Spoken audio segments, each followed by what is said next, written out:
when discussing bell hooks, I mentioned that one of her issues with postmodernism was simply its association with white male thinkers. And it's striking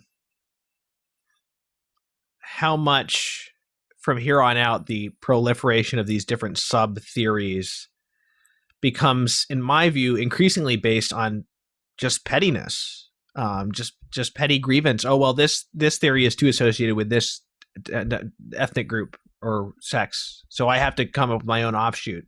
Or, but the difference in thinking is not always that substantial in the fundamental spirit of it, and there's just this increasing kind of, I don't know, narcissism to it.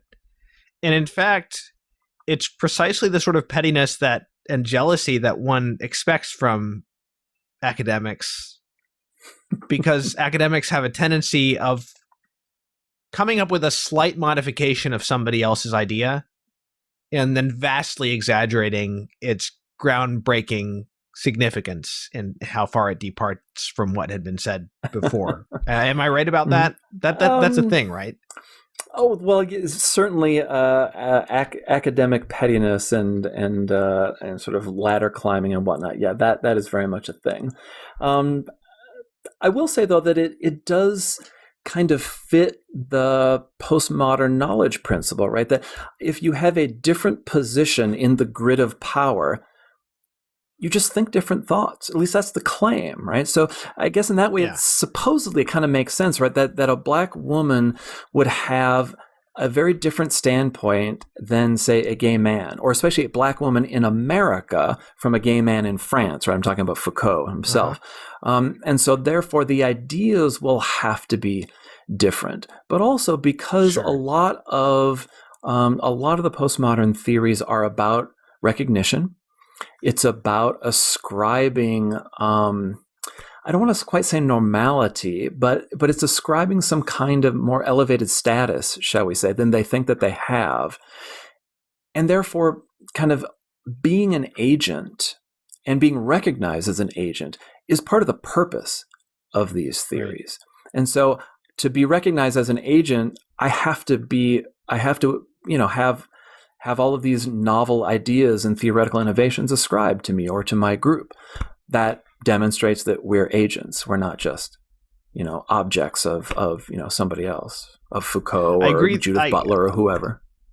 I agree that it's a manifestation of postmodern philosophy, but I'm also suggesting that it's interesting to kind of take this standpoint theory and apply it and look at the fact that so many of the features of these theories are precisely reflective of the worst kind of vices of academics in particular. And we could also go back and look at the neglect of class as one aspect of that. Although, of course, there have been plenty of academics who have focused on class.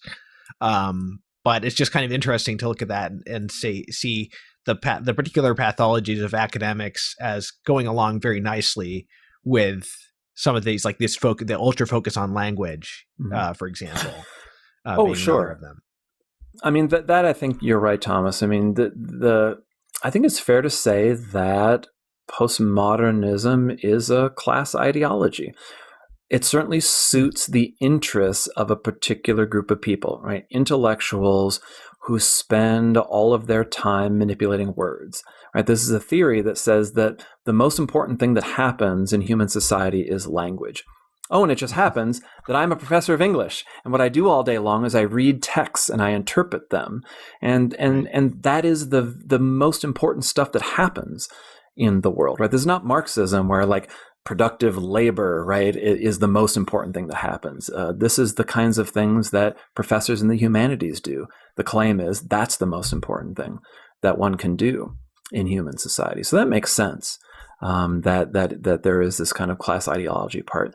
But what also happens, and I think Pluckrose and Lindsay talk about this at least briefly from time to time, is that there can be a lot of infighting among the postmodernists.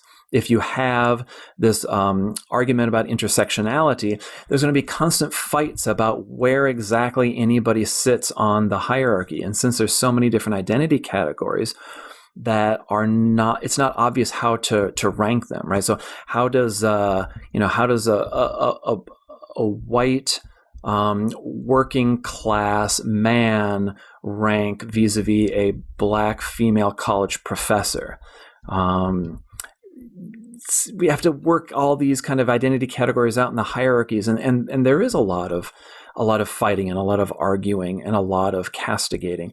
And so it's important, I think, to note that the cancel culture that we hear about now, it comes from inside these groups, right? It's not originally a political practice designed to discipline non-believers, if you will.